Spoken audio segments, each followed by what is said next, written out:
Desde siempre, pasar horas frente a la pantalla era lo único que lo hacía sentir en control. Mientras otros encontraban escape en fiestas, drogas o relaciones, él hallaba paz en los rincones más oscuros de Internet.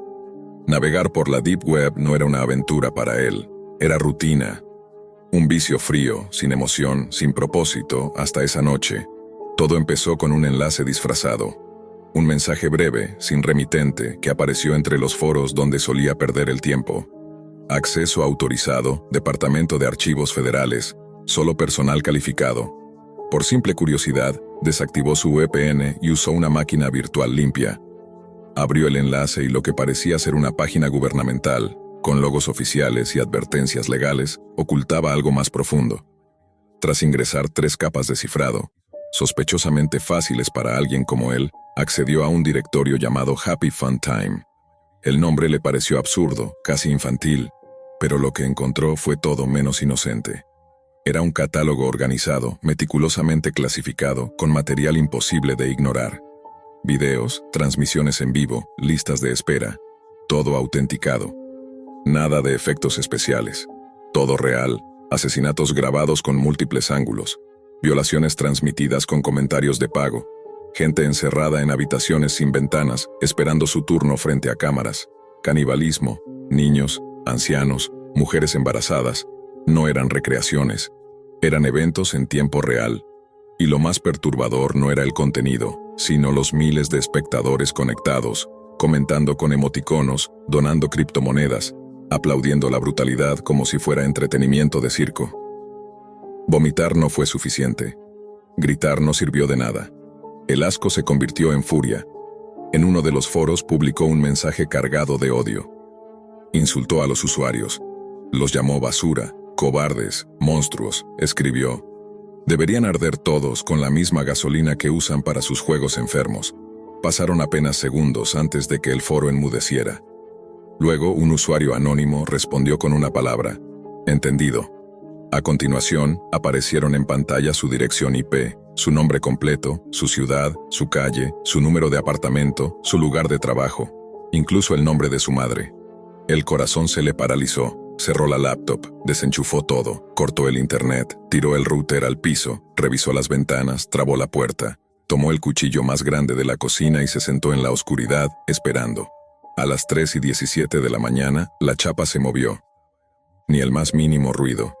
Solo la vibración de un depredador entrenado. Un encapuchado. Negro de pies a cabeza. Avanzó hacia la sala como si supiera el camino. Pero esta vez, la víctima no era cualquiera. Fue un forcejeo breve, sangre, respiración agitada, un cuerpo menos en el mundo. Y él sintió algo nuevo, algo que jamás había sentido frente a una pantalla. No fue miedo, no fue alivio, fue placer. El instante exacto en que la vida abandonó los ojos del invasor, lo supo. Había cruzado una línea invisible. No era justicia, no era defensa propia, era algo más primitivo. El poder absoluto, la sensación de decidir quién merece seguir respirando y quién no, y en ese momento algo en su alma se quebró, o tal vez simplemente se rebeló, limpió el cuerpo, borró rastros, usó su conocimiento para desviar cualquier conexión digital con lo ocurrido. No llamó a nadie, no reportó nada, lo desmembró en silencio, como si ya lo hubiera hecho antes, y al ver los restos, no sintió remordimiento, sintió hambre, hambre de más. Desde entonces no volvió a ser espectador, se convirtió en ejecutor, usó las mismas herramientas que una vez lo aterraron para rastrear a los verdaderos monstruos. No buscaba salvar al mundo, no lo hacía por justicia, ni siquiera por venganza, lo hacía porque su alma ya estaba contaminada. Y en la Deep Web encontró el ecosistema perfecto para evolucionar. Durante las semanas siguientes, todo cambió. Dormía con un ojo abierto. No por miedo, sino por ansiedad. El incidente no lo quebró, lo liberó. Empezó a entender que lo que le sucedió no fue una casualidad, sino una revelación. Siempre había tenido las herramientas, los conocimientos, el acceso, solo le faltaba la motivación. Ahora la tenía. Comenzó a diseccionar la estructura interna de Happy Fun Time, no como víctima, sino como cazador. Estudió los patrones de tráfico, analizó metadatos, Revisó fragmentos de código mal escrito hasta que descubrió direcciones de salida, proxies descuidados, errores humanos. Todo lo que necesitaba para seguir el rastro de los verdaderos monstruos. Su primer objetivo era un usuario llamado Skin73. Subía videos semanales donde obligaba a sus víctimas a desollarse parcialmente mientras él narraba los actos con voz suave, casi paternal. Lo rastreó hasta un suburbio en las afueras de Düsseldorf. No fue fácil. Tuvo que usar rutas de tráfico, torreversas, clonar señales y vulnerar sistemas de vigilancia caseros. Pero lo logró. Tomó un vuelo con documentación falsa. Viajó ligero, ropa oscura, herramientas quirúrgicas, máscaras y cinta adhesiva. El tipo vivía solo. Nadie lo esperaba. Nadie lo extrañaría. Lo observó durante 3 días. Anotó sus rutinas, sus movimientos, sus horarios de compra. Una noche lluviosa, entró por la ventana del sótano. No lo mató rápido. Le hizo grabar una confesión completa. Nombre real, motivaciones, conexiones, contraseñas.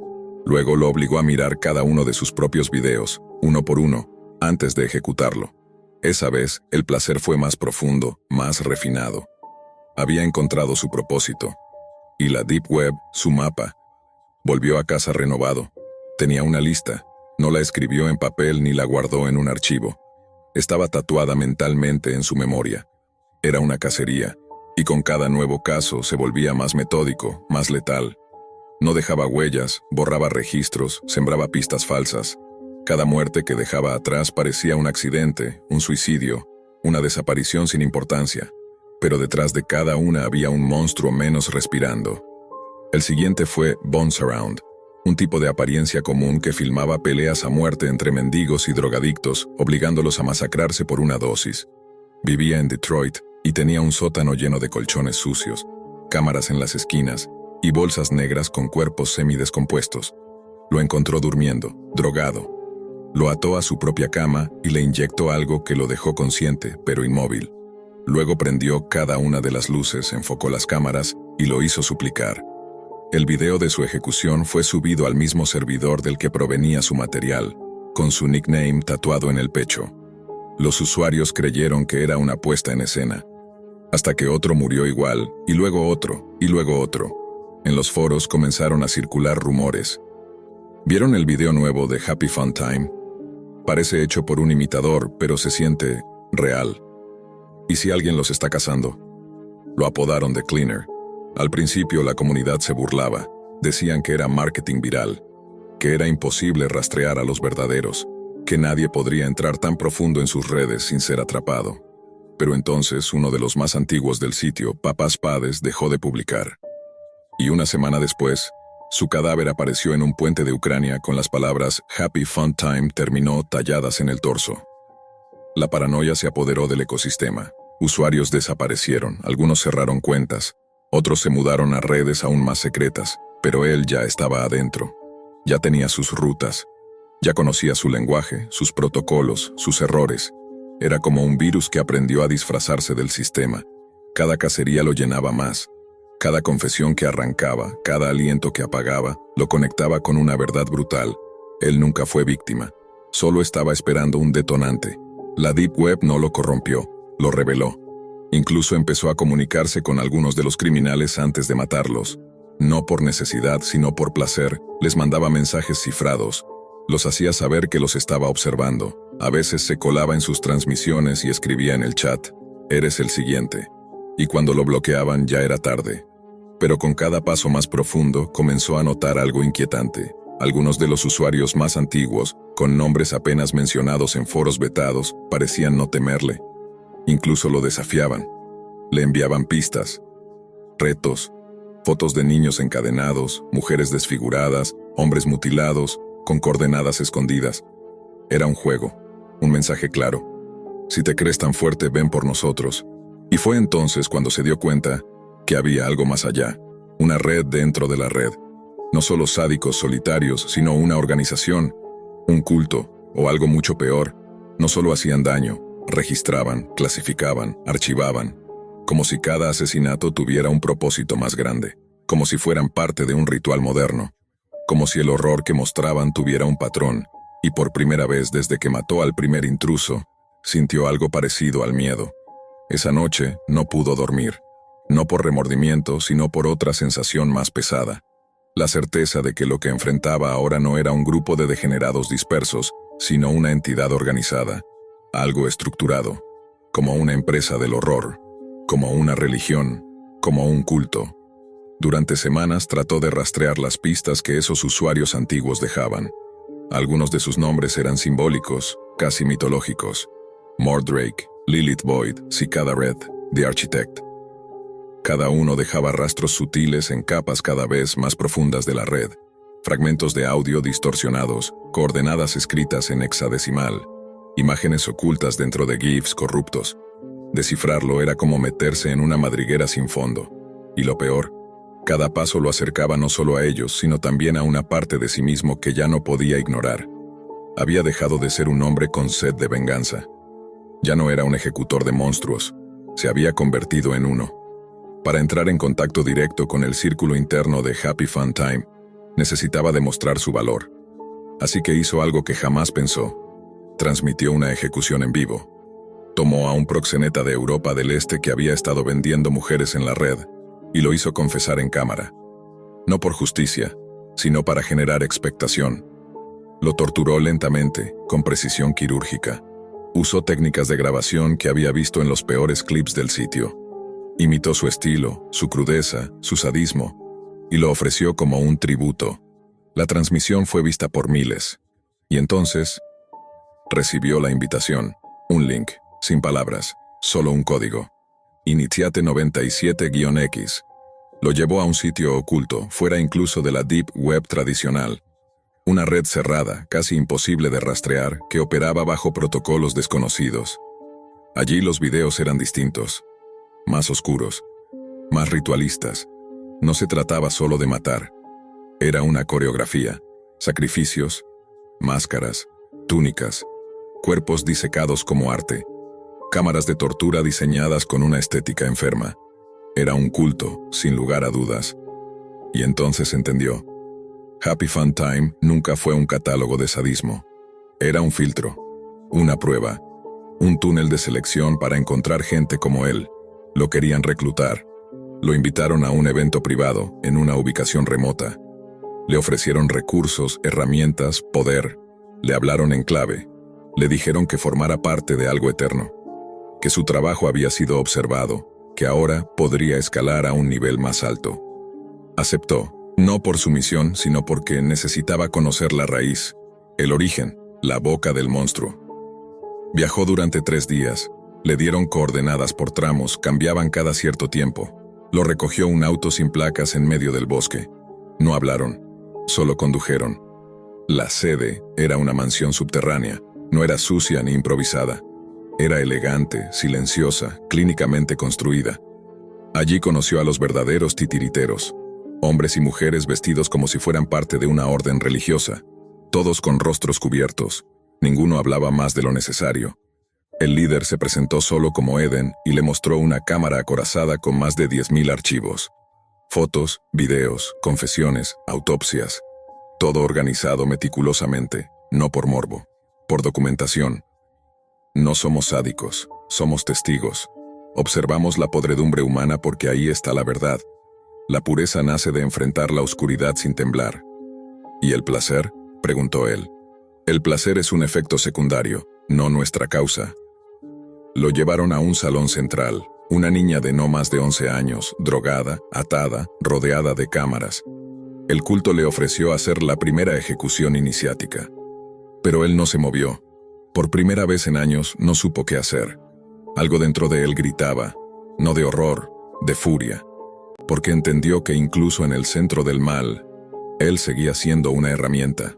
Lo habían usado, lo habían alimentado, lo moldearon con precisión, como si fuera parte de un experimento. Como si toda su cacería hubiera sido predecible. Como si jamás hubiera tenido voluntad. Entonces lo comprendió. La Deep Web no solo lo reveló, lo programó. Cerró los ojos, respiró hondo y mató a todos. No con locura, con estrategia. Sabía dónde estaban las cámaras, sabía cómo apagar los sistemas, sabía cómo bloquear la ventilación, uno por uno, silenciosamente. En menos de una hora, convirtió el centro del culto en una fosa común. Quemó todo: archivos, cuerpos, servidores.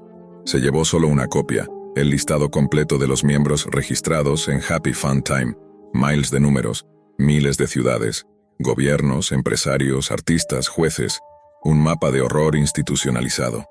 Volvió a casa, y por primera vez en mucho tiempo, lloró.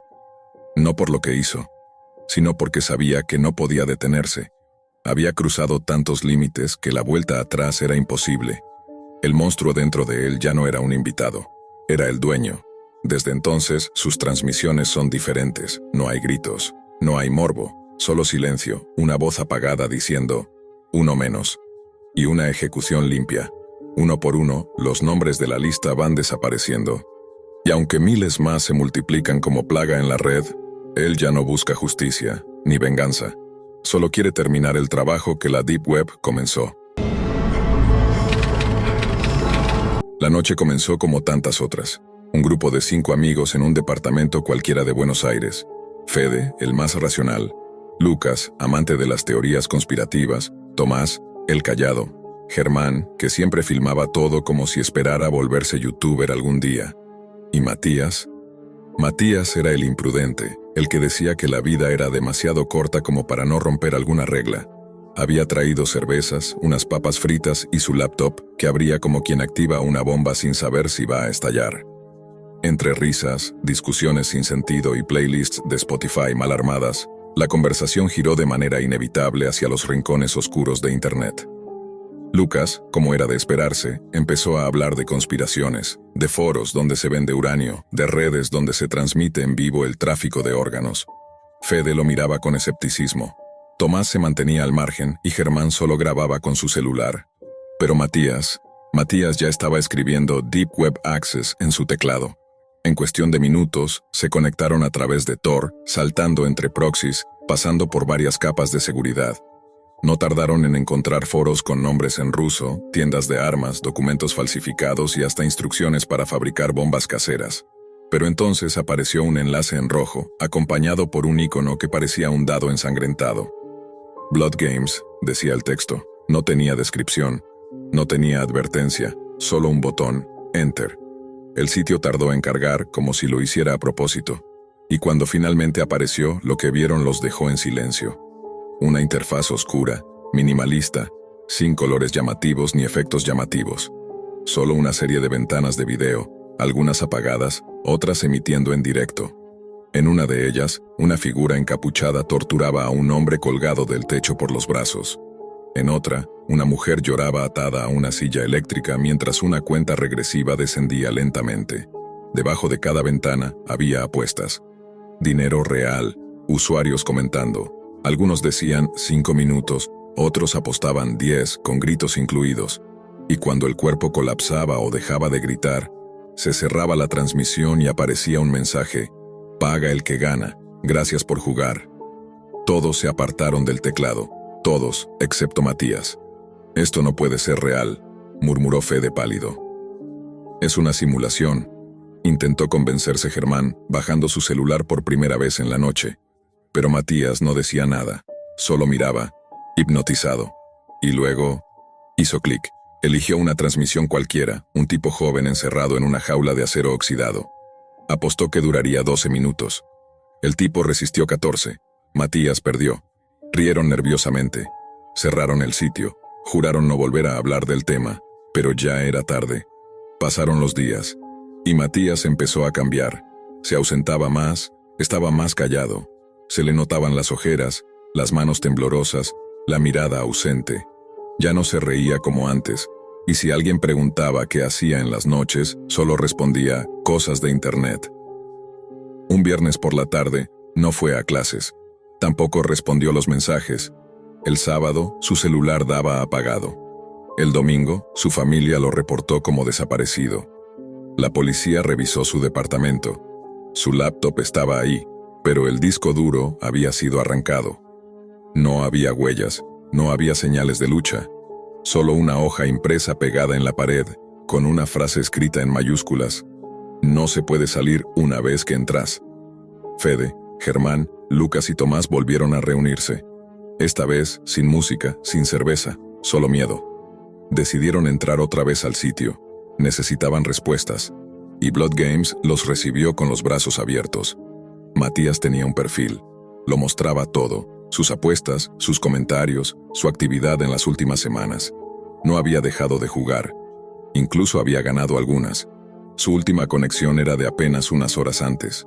Pero eso no fue lo peor. Una nueva transmisión estaba en curso. Sin título, sin descripción. La ventana se abrió y la imagen mostró una habitación oscura. Una figura humana atada a una silla, encapuchada. Solo se oía una respiración agitada, forzada. Y luego, una voz metálica dijo su nombre. Matías. Los cuatro se quedaron inmóviles. La cámara hizo un paneo. No había duda. Era él. Había desaparecido como apostador y había vuelto como prisionero. Ya no era un jugador, era parte del juego. El rostro de Matías, aunque parcialmente cubierto por la capucha, era inconfundible. El plano lo mostró por unos segundos, más antes de que la cámara se elevara hacia un rincón de la habitación, revelando un cartel colgado en la pared. Nuevo nivel, jugadores reales. Lucas, con las manos en la cabeza, murmuraba que todo esto era una broma. Fede le gritaba que lo apagara, que cerrara la página, que era una trampa, que estaban rastreándolos. Pero Germán no podía dejar de mirar. Había tomado su celular otra vez. Grababa, como si necesitara pruebas, como si esa grabación pudiera explicar algo de lo que estaban viviendo. Tomás seguía en silencio, más pálido que nunca, pero su mirada estaba fija en la pantalla. De pronto, en el sitio apareció una nueva ventana emergente. ¿Quieres jugar por él? La pregunta flotó entre ellos como una amenaza silenciosa. Debajo, una cifra en bitcoins, un temporizador de cuenta regresiva. 60 minutos. Es una oferta, dijo Lucas temblando. Nos están desafiando. Como si pudieran darnos la opción de salvarlo. O... no. Fede cerró la laptop de un golpe. Pero ya era tarde. Sabían que no estaban seguros. Esa noche ninguno de ellos durmió. Lucas vomitó 2 veces. Fede se la pasó mirando por la ventana, convencido de que alguien los observaba desde la calle. Germán guardó todos sus videos en una USB, los cifró y los enterró en el fondo de una caja de herramientas. Tomás simplemente desapareció. No contestaba mensajes, no volvió a clases, no fue a su casa. El lunes por la tarde, una notificación llegó al celular de Germán. No era una app conocida, solo una pantalla negra y un mensaje.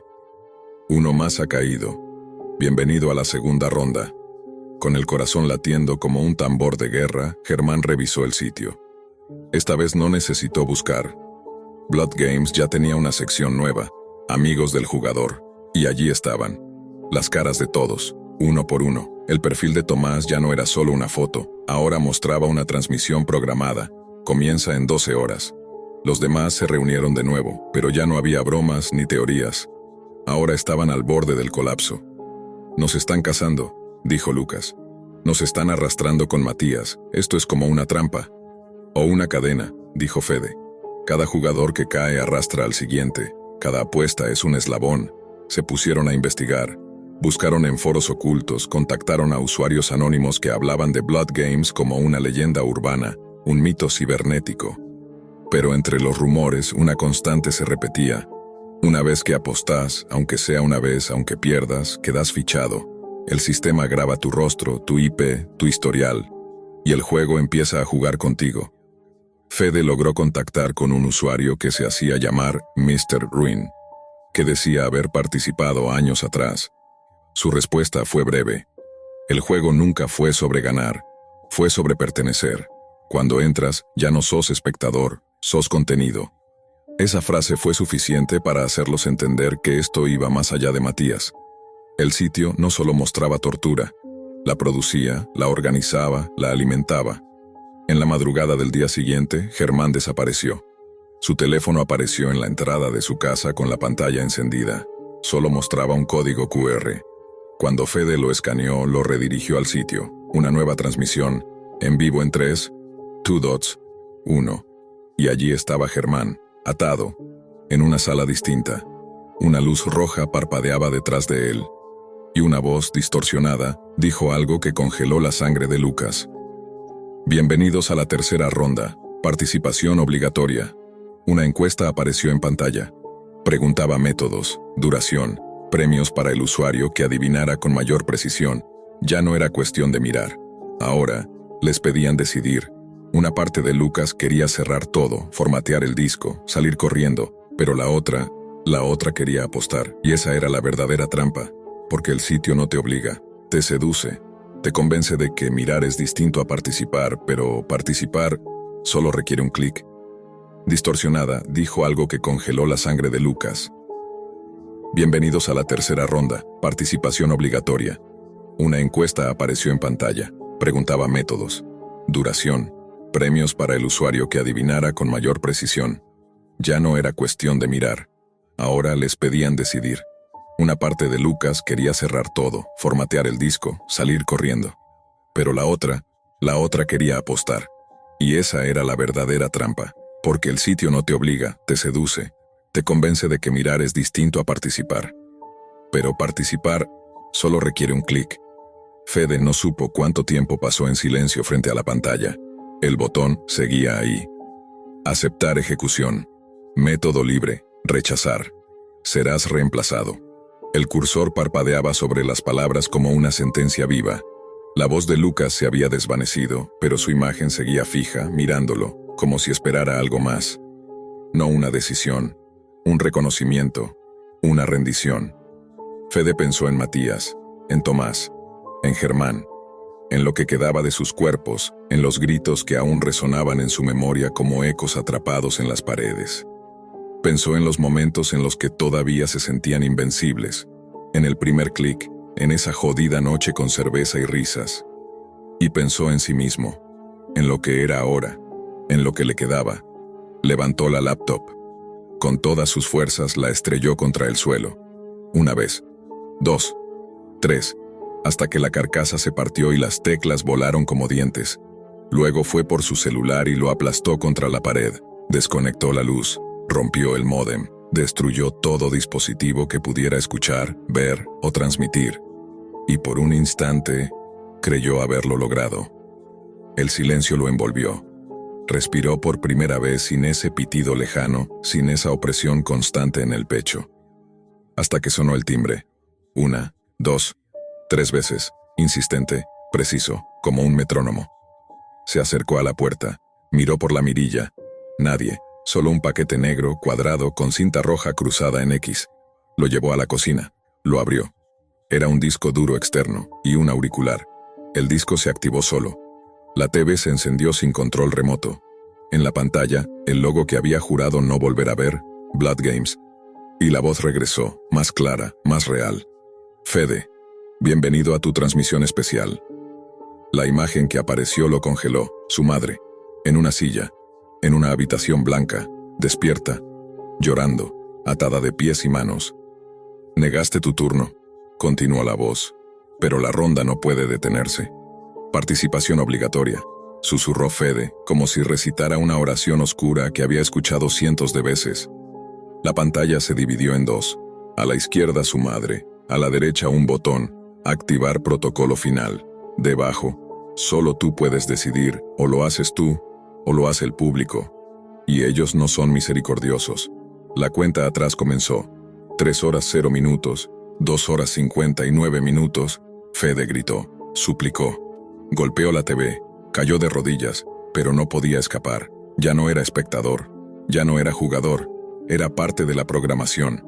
Entonces lo entendió. El juego no se trata de apuestas, ni de dolor, ni de sangre. Se trata de transformación, de cómo un humano deja de serlo.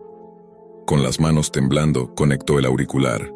La voz volvió, esta vez suave, casi paternal. Fede, todos llegan a este punto, donde creen que pueden detener el ciclo, pero el ciclo eres tú. Él se levantó, miró fijamente la pantalla. ¿Y si me niego? ¿Si me mato ahora mismo? Espetó con los ojos llenos de rabia. Entonces simplemente tomaremos a otro. No cambia nada, solo retrasa el espectáculo. El cronómetro llegó a 0. La pantalla se fue a negro, y luego regresó, pero esta vez desde la perspectiva de una cámara nueva. Una habitación, una silla, una cámara frente a ella y Fede, sentado, mirando al lente. El stream comenzaba. Abajo, miles de usuarios conectados y una leyenda. Episodio especial, nuevo ejecutor, solo para miembros fundadores. Comentarios comenzaron a llover. Apuestas, expectativas. Algunos lo saludaban por nombre. Otros hacían bromas con su trauma. Y al fondo, la puerta de su casa se abría. 2 hombres entraban, sin rostro, sin voz. Uno le ponía un guante en la nuca. El otro le entregaba un nuevo dispositivo, una consola de ejecución. «Comienza, Fede», dijo la voz. «Ya eres uno de los nuestros». Afuera la ciudad dormía. Adentro el horror seguía creciendo. Y en los rincones más profundos de la Deep Web, un nuevo botón aparecía en el sitio de Blood Games. ¿Quieres ser como Fede? Postúlate ahora. Y el contador de usuarios seguía aumentando. 658.447, 658.448, 658.449, porque siempre hay alguien dispuesto a mirar, y eventualmente, a participar. Desde muy temprana edad, Daniel aprendió que el mundo no estaba hecho para gente como él. Mientras otros niños jugaban en el recreo, él se sentaba solo en una esquina del patio, absorto en los patrones del viento o en los números que su mente ordenaba con una precisión casi sobrehumana. Era autista, sí, pero también era brillante. Tan brillante que los adultos no sabían cómo tratarlo, y los niños simplemente lo odiaban por ser diferente. Los primeros años de escuela fueron una tortura. Zach, su compañero de clase, se convirtió en su verdugo personal. Cada día era una nueva humillación, empujones en los pasillos, insultos frente al grupo, risas ahogadas cuando intentaba participar en clase. Los profesores miraban hacia otro lado. Sus padres, demasiado ocupados con sus propios problemas, nunca llegaron a comprender del todo lo que ocurría. A Daniel solo le quedaban las máquinas, ellas no lo juzgaban, solo obedecían. A los 10 años ya sabía cómo cambiar contraseñas, clonar correos, interceptar chats. Jugaba con las cuentas de su familia sin que ellos lo supieran. En vez de construir castillos con bloques de juguete, desarmaba routers y volvía a armarlos con mejoras. Lo hacía en silencio, como todo en su vida, hasta que cumplió 16 y decidió que ya era suficiente. El plan no fue improvisado. Lo diseñó como un ingeniero construiría un puente, con paciencia, cálculo y frialdad quirúrgica. Comenzó por infiltrarse en las redes sociales de Zach. Estudió sus movimientos, analizó sus patrones, descubrió a quién le mentía, con quién coqueteaba, qué secretos guardaba en sus mensajes privados. Una noche, mientras el resto de su familia dormía, Daniel ejecutó la primera fase de su venganza. Envió desde la cuenta de Zach mensajes comprometedores a varias chicas de la escuela, incluyendo a su novia, insinuando infidelidades. Luego filtró conversaciones falsas a grupos escolares, manipuladas con precisión matemática. En menos de una semana, la reputación de su agresor se derrumbó, pero no se detuvo allí. Instaló un keylogger en su laptop para acceder a archivos personales. Publicó fotos alteradas en foros anónimos. Lo acusó de delitos que no cometió, pero que todos estaban dispuestos a creer. Zach fue suspendido. Su novia lo dejó. Sus amigos lo evitaron. Y mientras todo eso ocurría, Daniel observaba desde su habitación oscura, el rostro iluminado solo por la tenue luz del monitor, sintiendo por primera vez en su vida una sensación peligrosa: poder. Ese fue el inicio. La Deep Web llegó poco después. No como un descubrimiento, sino como una evolución natural. Lo que en la superficie era castigo escolar, en los rincones oscuros de la red se transformó en justicia. Daniel comenzó a frecuentar foros ocultos, redes cifradas, páginas a las que solo se accedía con invitaciones y navegadores especiales. Descubrió cosas que no estaban destinadas a ojos humanos: bases de datos robadas, videos ilegales, transacciones que compraban más que solo productos. Allí, la maldad no se escondía, se exhibía. Daniel eligió un nuevo propósito. Si el sistema no podía castigar a los verdaderos monstruos, él lo haría. Se convirtió en Nix, un vigilante anónimo. Filtraba identidades de pederastas, saboteaba foros de tráfico humano, exponía estafadores y chantajistas. Lo hacía con precisión quirúrgica, sin dejar rastros. Los usuarios de la Deep Web comenzaron a temerle. Algunos lo idolatraban, otros intentaban rastrearlo, sin éxito. Durante 5 años, Daniel vivió una doble vida. En la superficie, era un joven retraído que trabajaba como técnico en una pequeña tienda de informática. En la oscuridad, era juez, jurado y ejecutor de un tribunal invisible. Todo parecía bajo control, hasta que apareció Adam. El mensaje llegó como una notificación en un foro en el que él nunca había participado. Un solo texto. Hola, Daniel. ¿Disfrutaste destruir vidas? Porque ahora te toca a ti. Adjuntaba una imagen de su habitación tomada desde afuera, a través de su ventana. La fecha y la hora estaban estampadas en la esquina inferior. Era de esa misma noche. Daniel se paralizó. Verificó cámaras, revisó registros, escaneó cada línea de su firewall. Nada. No había ninguna intrusión, al menos no una que pudiera rastrear. Adam no solo sabía quién era, sabía dónde estaba, y eso era solo el principio. Los mensajes continuaron, cada vez más personales. Fotografías de su madre saliendo del trabajo, audios de su hermana hablando con amigas, fragmentos de conversaciones privadas entre él y Ángela, su novia, que nunca habían salido de sus dispositivos. El hacker había penetrado todos los muros, y luego vino el juego. Vamos a ver qué tan bueno eres. Cada día te daré una pista. Si no me encuentras antes del día 7, alguien a quien amas morirá. Si intentas salir de casa, pierdes. Si pides ayuda, pierdes. Si te rindes, todos mueren. Lo que siguió fue una semana de paranoia y locura. Daniel no durmió. No comió. Reconfiguró toda su red, escaneó miles de direcciones, quebró firewalls como si fueran papel. Adam jugaba con él, dejándole pistas ocultas en códigos QR, en mensajes cifrados con esteganografía, en videos alojados en servidores abandonados de la Deep Web. Era un reto personal. Una batalla entre dos mentes enfermas de perfección. Cada día, Daniel creía estar más cerca, pero en el fondo, algo no encajaba. La información era demasiado precisa. Los movimientos de Adam eran demasiado conocidos. Había algo en sus patrones que le resultaban familiares. Y entonces lo entendió. No fue por un error de código. No fue por una filtración. Fue por un gesto. Un simple guiño en una videollamada clandestina interceptada. El mismo guiño que Ángela, su novia, solía hacer cuando lo provocaba con ternura.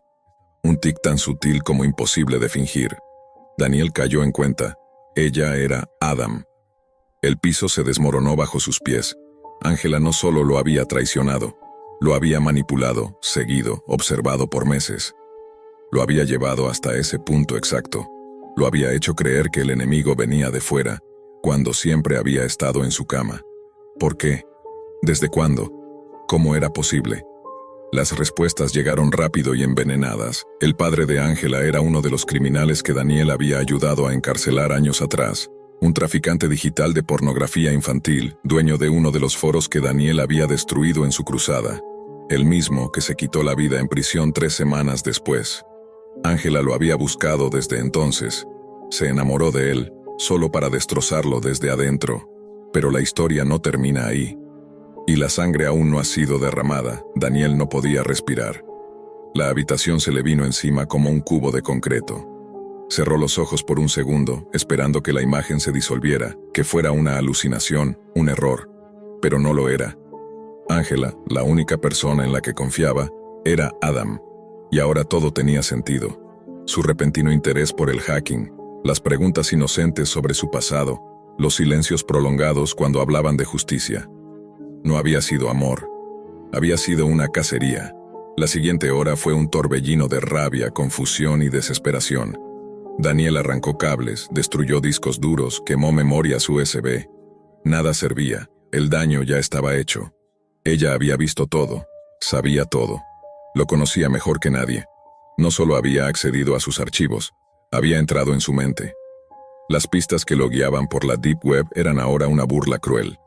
Cada paso que daba no era una estrategia, era una marioneta tirando de hilos que no eran suyos. Incluso su dolor era parte del espectáculo. Sin embargo, Daniel no era el mismo chico de 16 años. No iba a huir. Entró a su red de proxies, reescribió su código. Activó servidores que tenía dormidos desde hacía años. Si Ángela pensaba que el juego estaba ganado, se equivocaba. Sabía que no podía confiar en nadie, pero eso no significaba que no pudiera contraatacar. Durante 3 días rastreó sus movimientos, analizó metadatos de los audios que ella misma le había enviado. Encontró un error, una frecuencia de fondo apenas perceptible, probablemente captada por su micrófono. Era una estación de radio local, y eso reducía su ubicación a una sola ciudad. Ella estaba cerca. Volvió a revisar cada video, cada foto, cada archivo. Encontró patrones. Todos los mensajes llegaban a la misma hora, siempre de noche, siempre después de una llamada que él asumía era casual. No lo era. Ángela usaba su voz como un marcador. Estaba trazando su resistencia, midiendo cuánto podía romperlo sin matarlo. Y entonces ocurrió algo inesperado. Recibió un nuevo mensaje, pero esta vez no era de Ángela. Era de alguien más, un anónimo en un canal que creía extinto, Proyecto Veritas, un viejo grupo disuelto de hackers éticos al que alguna vez intentó unirse. El mensaje era simple. Sabemos quién es Adam, no estás solo, pero si quieres ayuda tendrás que confiar. Daniel dudó. ¿Y si era parte del juego? ¿Y si Ángela estaba un paso adelante otra vez? Pero algo en ese mensaje tenía un código que solo alguien de ese grupo podía conocer. Un saludo cifrado. Uno de los suyos. Aceptó.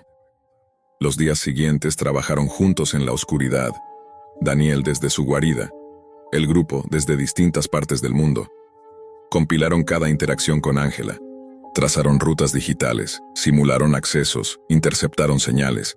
Finalmente lograron algo concreto. La dirección IP desde donde Ángela enviaba sus archivos, una señal rebotada cientos de veces, pero con una pequeña fuga. Esa fuga les llevó a un lugar físico, un apartamento abandonado en las afueras, y allí encontraron una laptop encendida, corriendo un programa en bucle que repetía solo una frase: demasiado lento, Daniel. Ella los había anticipado. Había creado un señuelo, una trampa, un rastro falso. Todo era parte del espectáculo, pero el hecho de que la máquina estuviera allí encendida, en espera, significaba algo. Ángela quería que él la encontrara, y Daniel ya no pensaba esconderse. Fue entonces cuando recibió el último mensaje de voz. Uno que le heló la sangre. La voz de su hermana, atada, llorando, suplicando. Detrás, una melodía. La misma canción que Ángela le había dedicado una vez en su cumpleaños. Enjoy the Silence, de Depeche Mode. Daniel no lloró, no gritó.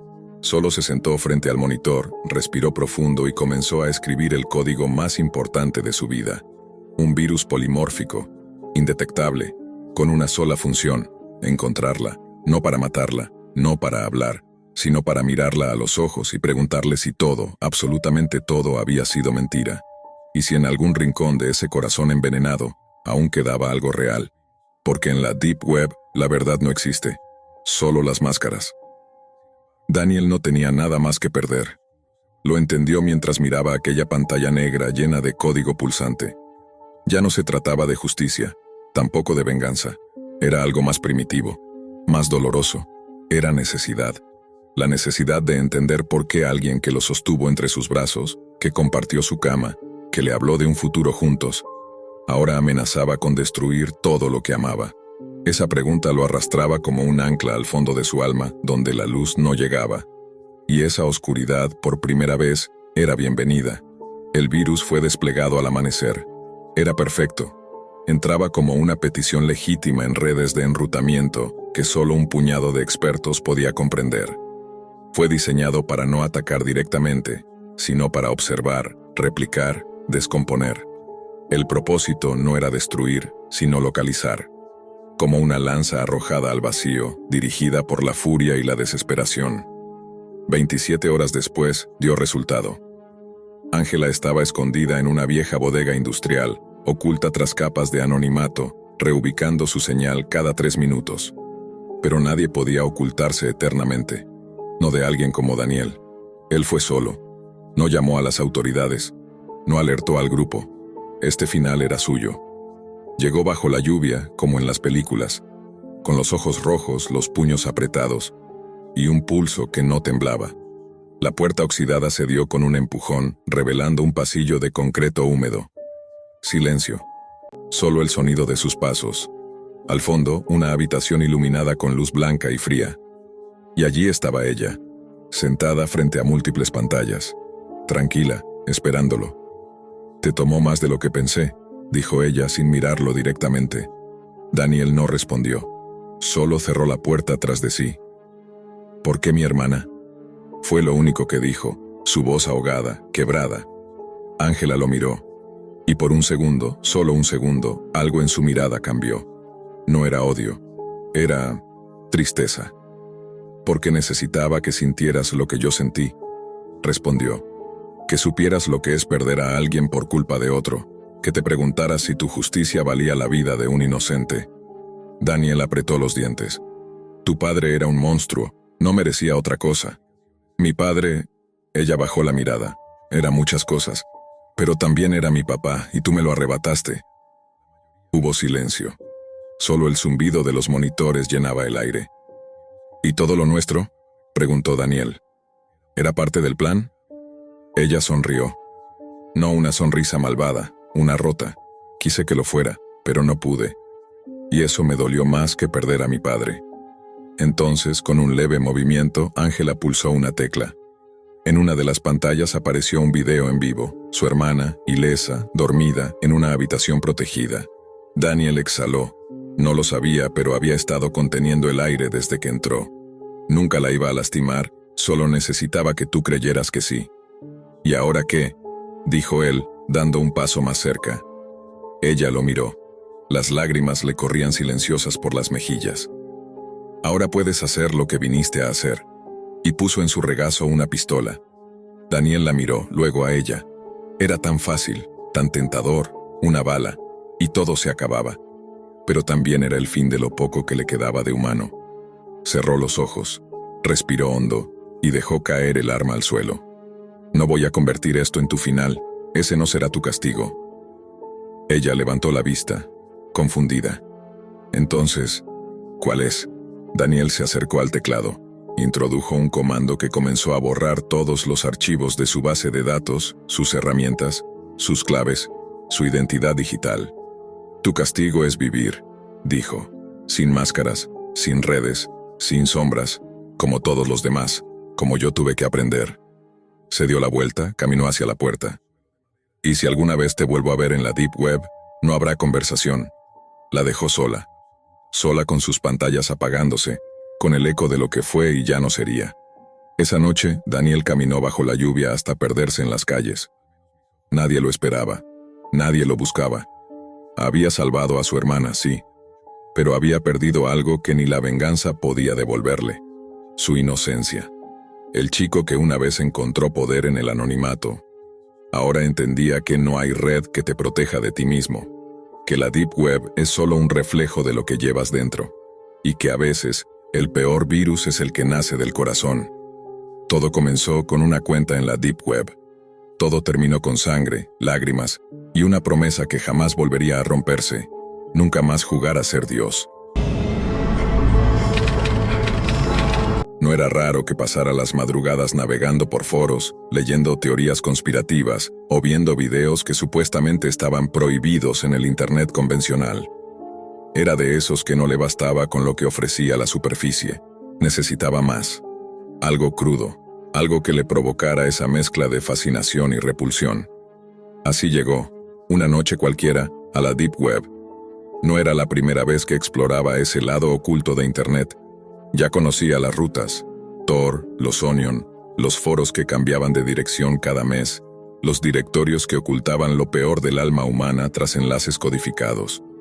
Pero esa noche algo era diferente. Esa noche encontró un enlace que no había visto antes. Su nombre no decía mucho. Cabin34torture.onion. Sin pensarlo demasiado, dio clic. La página era minimalista. Solo había una pantalla negra con un contador descendente. 00329 hasta el inicio del stream.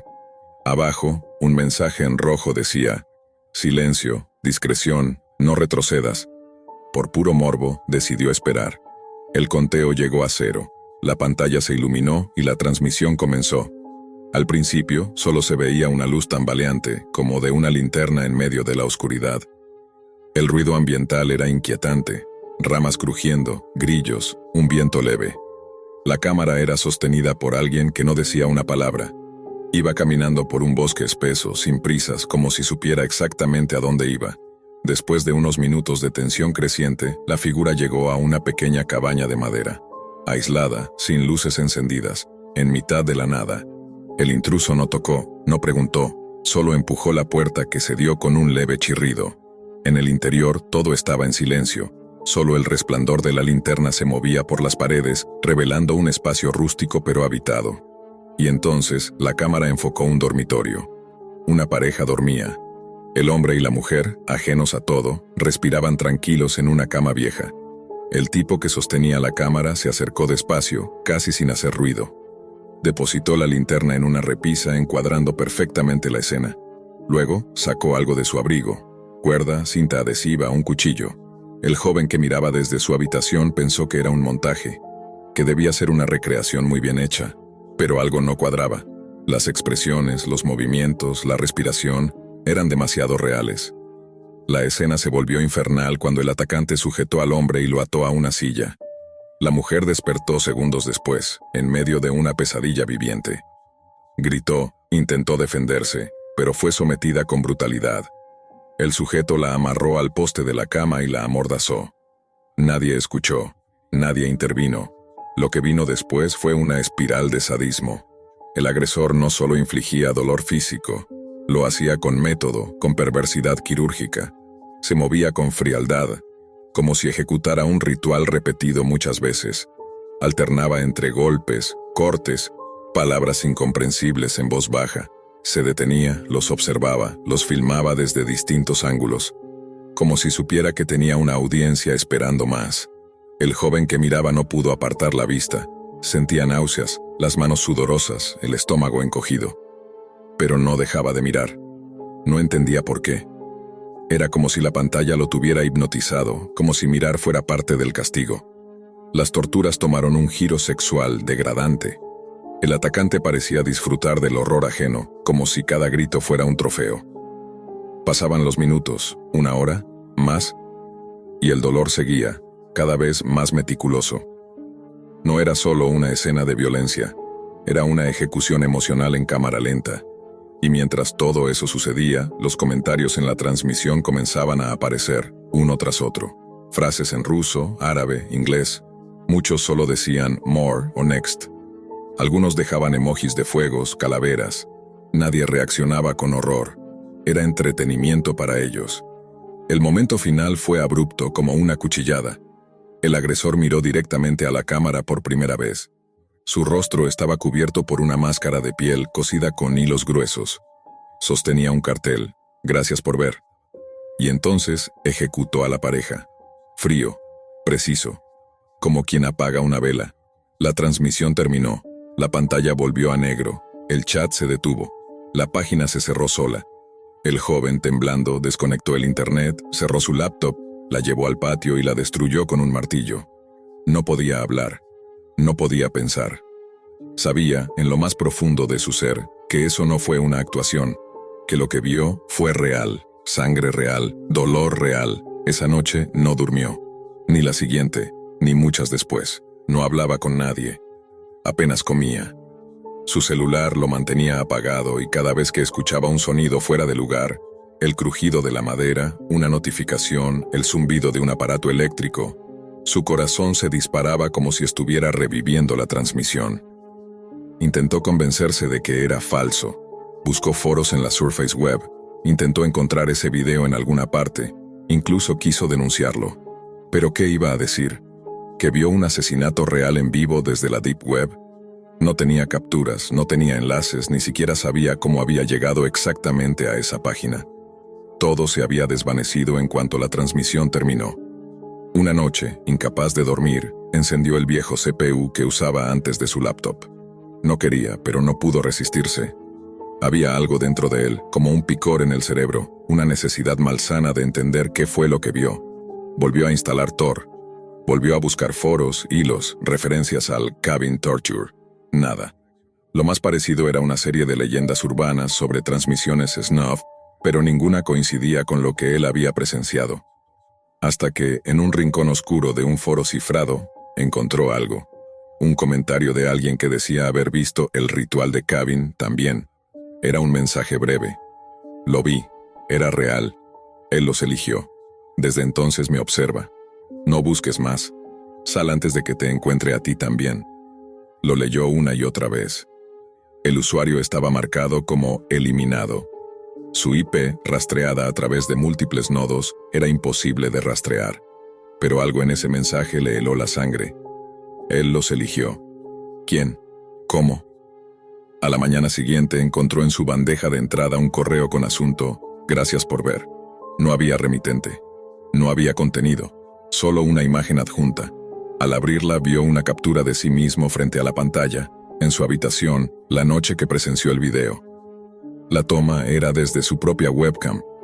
Él no la había encendido, ni siquiera la usaba. La tenía cubierta con cinta desde hacía años. A partir de ahí, el terror se volvió físico. Comenzaron a pasar cosas, ruidos en el techo, siluetas en las ventanas, siempre por la noche, rasguños en la puerta. Sus luces titilaban de madrugada. Su conexión a internet se caía solo entre las 3 y 4 de la mañana. Su perro, el único ser vivo que lo acompañaba, comenzó a comportarse de forma errática. Ladraba al vacío. Se negaba a entrar en la habitación donde estaba el escritorio, hasta que un día desapareció, sin rastro. El joven dejó de usar internet.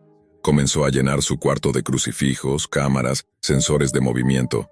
Se obsesionó con la seguridad. No salía, no respondía a llamadas. Solo esperaba, sentado, mirando la puerta. Su rostro, antes pálido, ahora parecía desgastado. Las ojeras le colgaban como sombras fijas. Había adelgazado, ya no hablaba. Solo susurraba frases sin sentido entre dientes. Yo no hice nada, solo vi. Pero eso, parecía, era suficiente. Una noche más. La número 36 desde aquel stream inolvidable. Un sonido metálico se escuchó en la entrada. Un clic, como el de una ganzúa en una cerradura. Se levantó de inmediato. Agarró el cuchillo que guardaba bajo la almohada. Apagó todas las luces. No respiraba. Las cámaras de seguridad mostraron algo que lo dejó paralizado. El sistema captó la entrada de una figura encapuchada, caminando exactamente igual que en la transmisión. Linterna en mano, paso lento, casi ceremonial. Él sabía lo que venía, pero esta vez no era un espectador. El joven no sabía si correr, esconderse o enfrentar al intruso. Su cuerpo no respondía. Las cámaras mostraban cómo esa figura cruzaba el umbral con total calma, como si ya conociera la casa, como si ya hubiera estado ahí, como si esa noche fuera parte de un guión escrito desde antes. Encendió la linterna, recorrió el pasillo lentamente y apuntó directamente a la cámara. El joven reconoció de inmediato la máscara. Era la misma. Cosida a mano, de piel, con hilos gruesos. No había duda, era él. El invasor no dijo una palabra. Solo levantó una pequeña pantalla portátil y la mostró al lente de la cámara. En ella se proyectaba el mismo video que el joven había visto semanas atrás. La misma transmisión, pero esta vez, editada, con su rostro incrustado en la pantalla como espectador. La imagen final mostraba su cara en una esquina del video, como si fuera parte del show. Y debajo, un nuevo mensaje. Eres parte del stream ahora, bienvenido a Cabin.